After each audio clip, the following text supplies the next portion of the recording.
Hi everybody! So this is going to be the second part of our Oktoberfest special videos, and today we are going to talk about do's and don'ts with the outfits and with the tents and with different facts. And Laura and I were going to talk, and Julia is going to be the model today, so we're going to show you when we are going to tell you things about the outfit, we're going to show you her. And yes, I'm going to start with the do's and don'ts for the Dirndl dresses or for the outfit, and then Laura will tell you something about the tents and the festival. So the first rule is you shouldn't wear a short Dirndl. It should be 3 fingers above the knee. It should be end there. And of course you can also wear a longer Dirndl dress, but that's more traditional. And I think for girls the prettiest is the one which is ending above the knee. And we think you shouldn't wear a too short Dirndl dress because I think, in my opinion, is when you're dancing on the tables or benches with a short Dirndl dress, people might see under your skirt. So the best length is above the knee. Then rule number 2 is about the bows on the apron, and I'm going to pop Julia here so you can see it. Like, if you're going to have your bow on the left side, that means you're single, as you can see here. On the right side, it means that you're in a relationship, you have a boyfriend or marriage or something like that. And in the middle, it means you're a virgin. And no one's wearing that, by the way. Yes.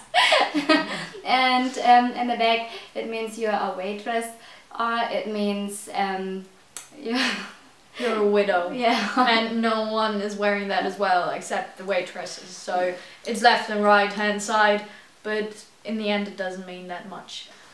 Okay, and rule number 3 are for shoes. And you can, as you can see in the pictures from us or from the shootings, that we had high heels, but no one of us would ever wear high heels to the Oktoberfest because of the benches, and we recommend like ballerina flats, and I think it's just more safety. And the don'ts, or really the no-goes, are sneakers, boots or flip-flops. Last but not least, rule number 4 are the colors from the Dirndl dresses, and the more traditional colors are rosy, red, dark green and blue. Of course you can wear every color, and you should wear the color you like the most, but these are more the traditional colors, and if you respect the Bavarian tradition, then decide one of these one. And you should not to wear a short Dirndl dress too, if you want to have a kind of like tradition Dirndl dress. Now Laura is going to talk about the tents and all the different things. Exactly, there are different tents with different beers. That's the main differences between them. But of course, as a Munich girl, we know where to go. And I would recommend the tents with the younger people. So it's, for example, Schottenhammer or Hacker. There is as well Schützenfestzelt, which is more for the upper class. They're drinking champagne as well, not just beer. And yeah, but if you want to have a good day and night, I would recommend the Hacker or the Schottenhammer, because it's most likely that you have the company of good people and they're normal, and the music is good as well. For adults and yeah, as well higher class, is Käfer. This is the tent with the Prominente VIPs and the stars of Munich. So if you go there, you can see, for example, the Bayern Munich team and all the famous people from Munich, but it's pretty expensive, and most of the time you won't get a table if you don't know anyone there. But the beer garden is pretty nice because you can sit outside and they have proper benches and tables. So if you just want to go and eat something during midday, it's a good location to be, and the food is pretty good, so I would recommend that for eating.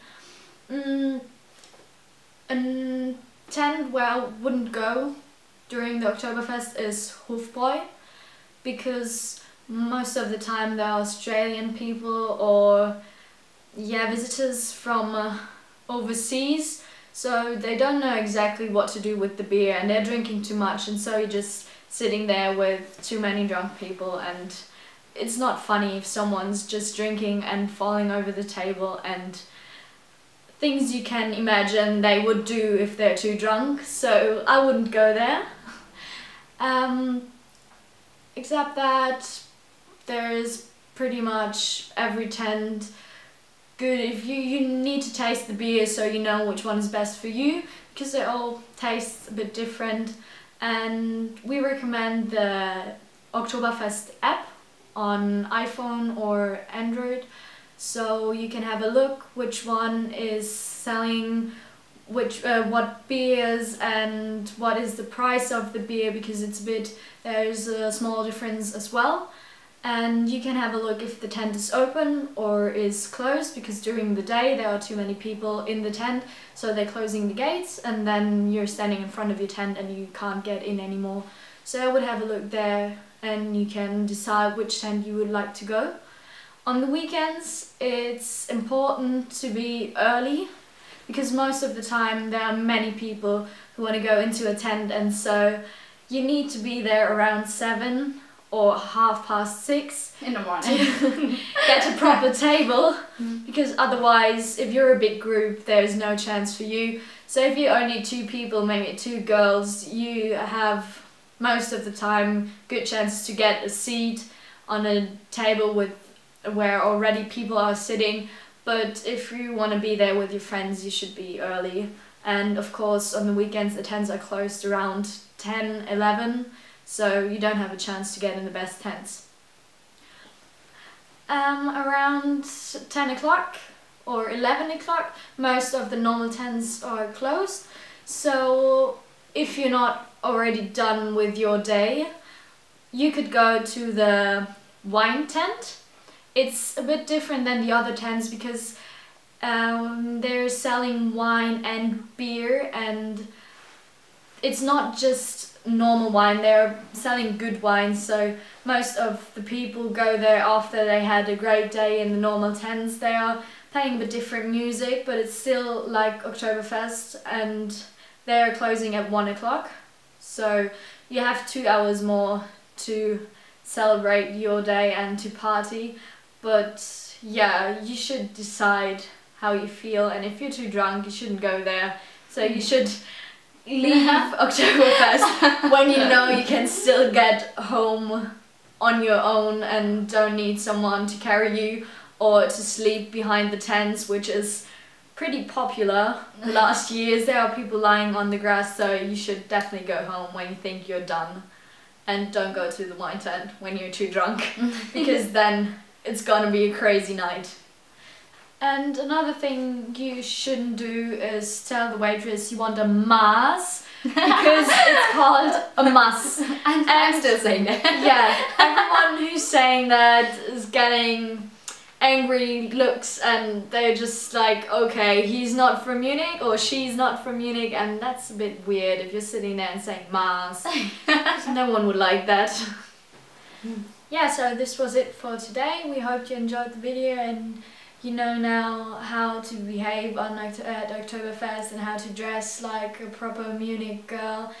And we just hope you enjoy the time and can experience the feeling you have when you see this beautiful location and all these people running around in their pretty dresses. And yeah, we just hope you have a great time here in Munich, and we see you this year in September, end of September and the beginning of October, of course, and the years after that as well. If you like the videos or if you like the other video, just give me a thumbs up for the video, and for more videos just subscribe my channel. Thank you. Bye. Bye.